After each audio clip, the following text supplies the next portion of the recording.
server that we will be open sourcing shortly. So who is Ooyala? Well, our goal is to power personalized video experiences across all screens. How many people have watched a video on ESPN.com? So that means you have used Ooyala technology without even knowing it. We were founded 5 years ago, and analytics has always been at the heart of the company. We receive about 2 billion events a day. So it's received quite a lot of data. And we are a trusted video partner with a lot of media and other companies that use our technology. Our big data stack, we get over 250 gigs of fresh logs every day. So we manage like a lot of data. We are a really big Cassandra user. Our traditional stack goes something like this, from Hadoop to Ruby to Cassandra. Then we built a real-time stack on top of Kafka and Storm, and we're now starting to transition things over to Spark. And we like it. We've been investing in Spark this year. We have 2 teams of developers building things on top of Spark. And we are actively contributing to the community. We find it to be a really awesome community. It is small, but very active. And there's a lot of other people and companies you've heard from Yahoo that are pushing Spark forward, which is a really good sign. So what problem are we trying to solve? Well, we get tons of this raw data. We want to get from this mountain of data, which is out there and unformed, into like nuggets of truth. And we want to do this quickly, painlessly, and at scale, right? Which I guess this is what almost every company out there is trying to do. So today, we have these pre-computed aggregates. You can imagine, like, as people watch videos, we collect, like, how many, like, plays a video or someone getting. But they are along, like, fixed dimensions. And so we would break out these video metrics by, like, say, every city. So this is really nice. I can look up, videos display for one city very quickly, right? This is what key value store does for you. The problem is that this is rather inflexible and hard to change. If I want to do combinations of those, that's really hard, right? And what's more, a lot of these aggregates are actually not read. You might care what the top 10 cities are, but very few people actually care what the bottom 10, or like what is really the bottom, right? So this is not a very flexible model. And what if we need more dynamic queries? Like, what if I want to know what's the top content for mobile users in France, or some combination of dimensions, right? Or I want to do more interesting analysis, trend detection, this kind of thing. I think what we realize is that there's really a continuum. You can see on one side of the continuum is that we pre-compute everything, and this is nice, but this is nice for fast lookup, but it's really inflexible. At the other end, you have all dynamic queries where you're computing results from the raw data, but this is very slow.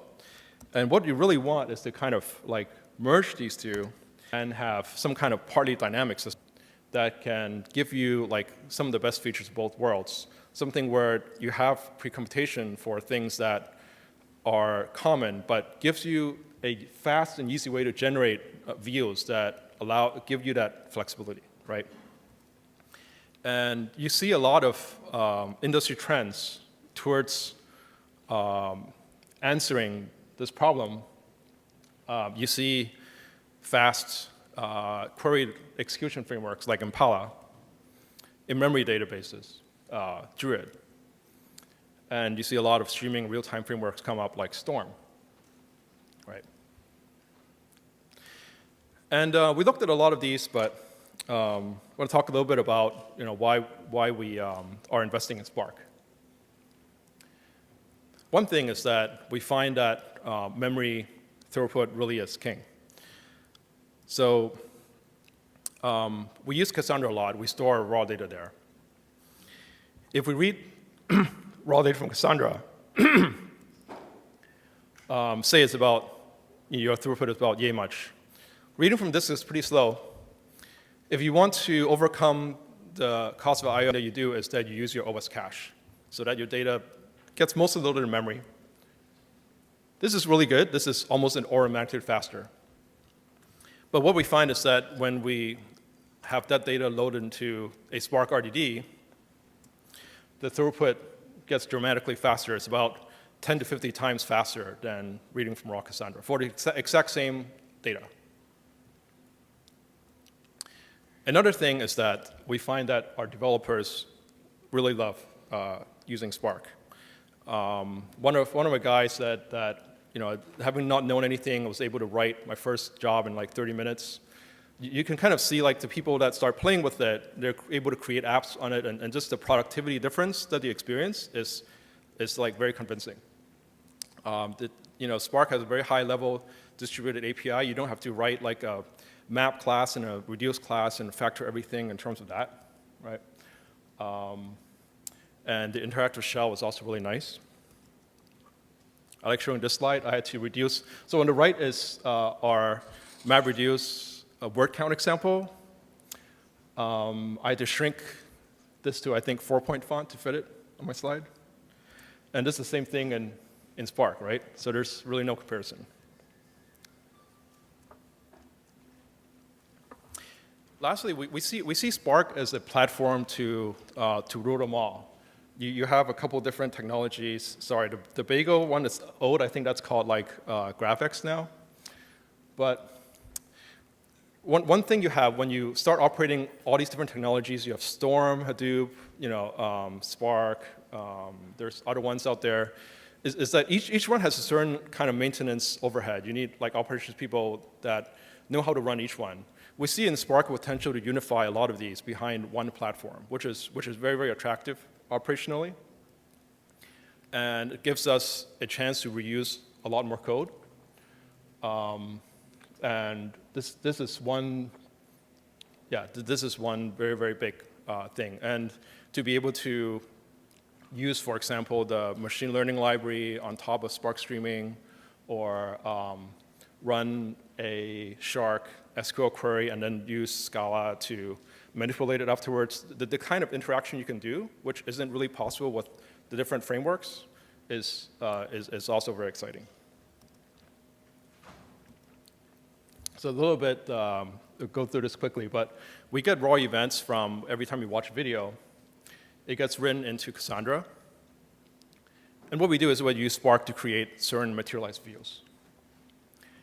And you can use Spark to do predefined queries, as well as Shark to do ad hoc queries. And what we do is that we put Cassandra and so we have our Cassandra nodes. We write an input format to get data out of Cassandra. And then on top of that, we have Spark and Shark reading co-located on the same node for a location for reading data from the same node for speed. And there's Spark master sitting on it, and then we have a job server that answers requests. I'm not going to go into this too much, but we do have, we basically store events as time series in Cassandra. Sorry, these slides were from a Cassandra talk. If you want to get data out of Cassandra or any source that is not natively supported with Spark, this is pretty easy if you have an input format, because Spark supports all input formats. But you really have two choices. You can write an input format. The advantage of that is that then you can run Hadoop jobs over it. You can run Hive jobs over it. Or you can actually implement your own RDD. And then the RDD can feed data however you want.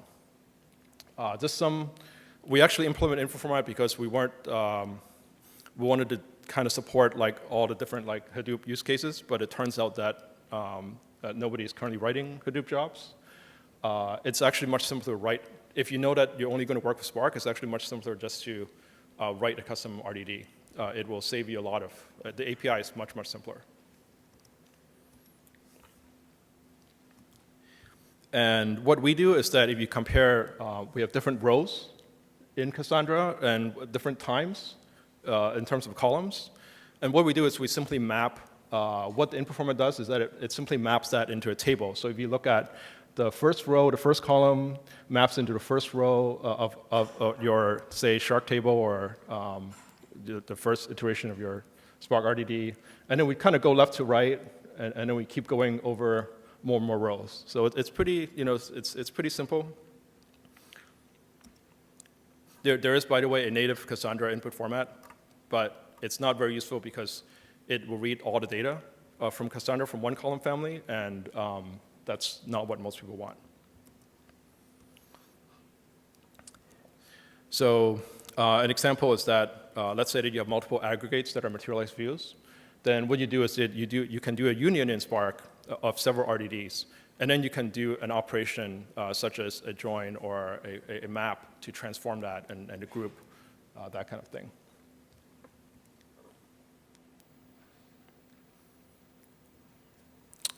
We'll share some performance numbers that we ran on a small cluster a while ago. Reading events from Cassandra with the cache code was 130 seconds. With the cache warm, this got down to about 20 seconds. And when we do the aggregation in memory in Spark, it goes like to sub-second. And that difference is one of the things that excites us a lot about Spark.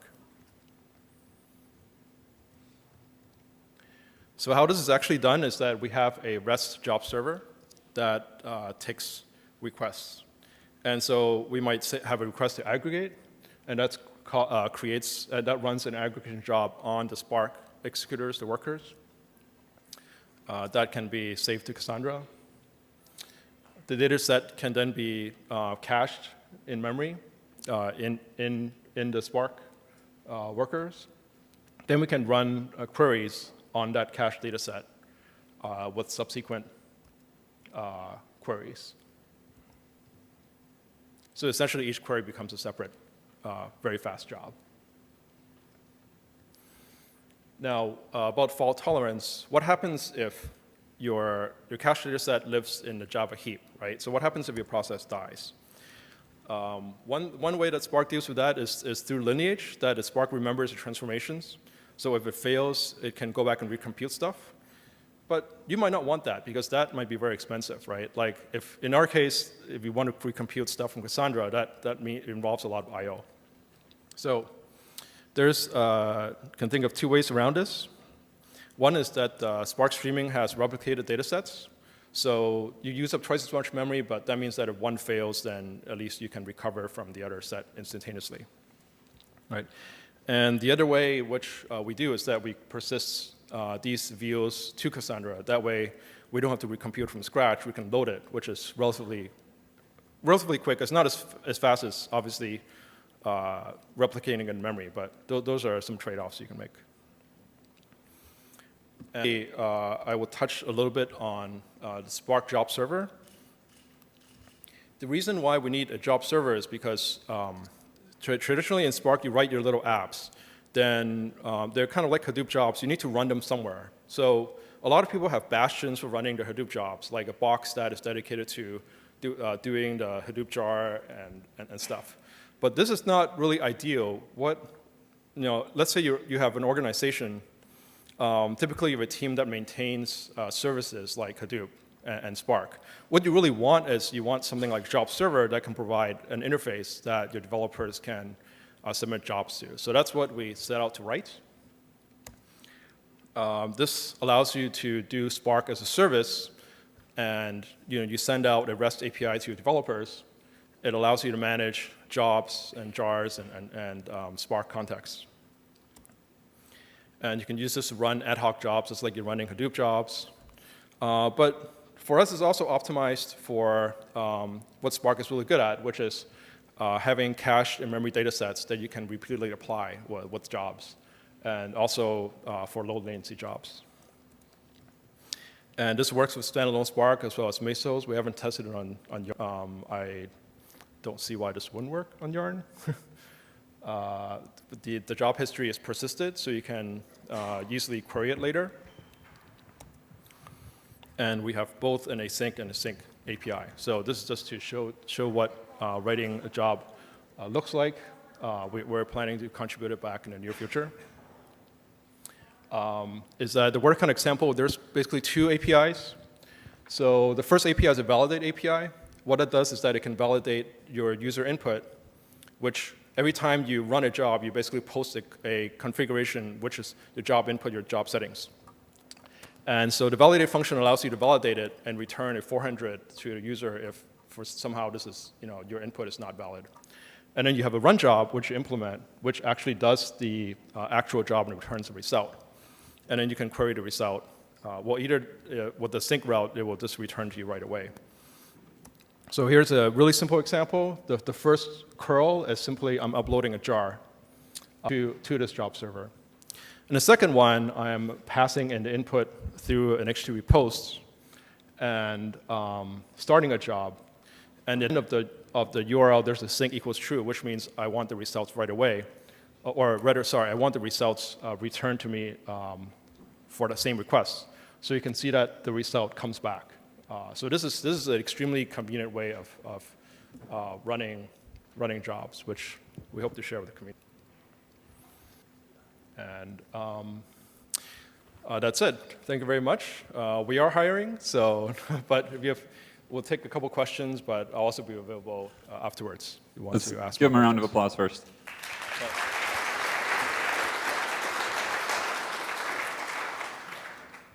We do have time for a few questions.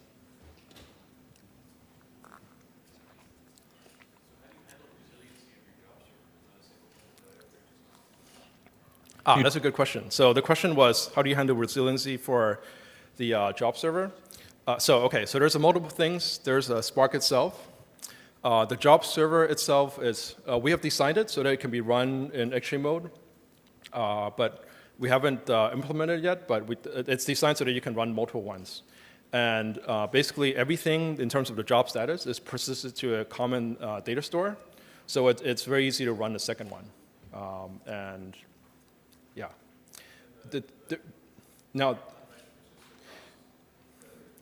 So the Spark context is a single point of failure. That's something that will take more working on, because that's pretty fundamental to, yeah. Good question. At the beginning, hi there. At the beginning, you talked about the difference between the pre-computed calculations and then the dynamic ones. Could you talk a little more about like what types of things you're looking at there and the volume levels? Sorry, how do I go back? Sorry, so the question was like pre-computed versus dynamic ones, right? Could you talk about like what type of calculations you're doing and the volume of those calculations? Okay, what type of calculations and the volume? So I guess there's like, so pre-computed ones, like there's very common, like we want to do like top K, top video content for certain dimensions. Those would be like examples of pre-computed ones, right? And I don't know what's an example of like, an ad hoc one is like, I want to know the, I can't really think of a good one off the top of my head, but they would involve like multiple dimensions and asking, I can't really think of a good one off the top of my head, but. I'm sorry? Sure, that's a good one. Yeah, so I think he said like how many users quit a video before it's over or at a certain point. There's some of that you can do. Some of those might involve like extra materialized view. So part of the key to the whole thing is being able to generate new views efficiently. Yep. Yeah, hey. Oh, sorry. So my question is kind of related to the previous one, but what OLAP client are you doing? Because one of the issues is aggregate navigation. How do you choose which is the best aggregate for a particular query? Are you using an off-the-shelf OLAP client, or have you written your own that knows how to ask for a particular aggregate and materialize it. Right, he asked what OLAP clients we're using. No, we're not using any commercial one, it's just our own. Like it's specialized for the queries that that customers want. Yeah. So you said as you're going to contributing the job server back to the Spark community. Yes. So is that going to be 0.9 release, 0.8? Yeah, I don't have visibility into the release schedule, but you know we hope we've been there by 0.9. Thank you. Or maybe sooner. Okay. We've heard a lot of very good things about the systems over the day, but what I have been missing today is a little bit more balanced, critical statements and a little bit of on both sides. I understand there is a lot of value by performance and some simplification in programming. What the three use cases that were just presented could perhaps reveal is what you don't like about the system, what you would like to see improved going forward. Right, so I would say that's a good question. He asked about like what are the deficiencies we see or things that could be improved. I think number one thing is definitely like I think Spark is not a mature product, right? So there's definitely a lot of rough cases.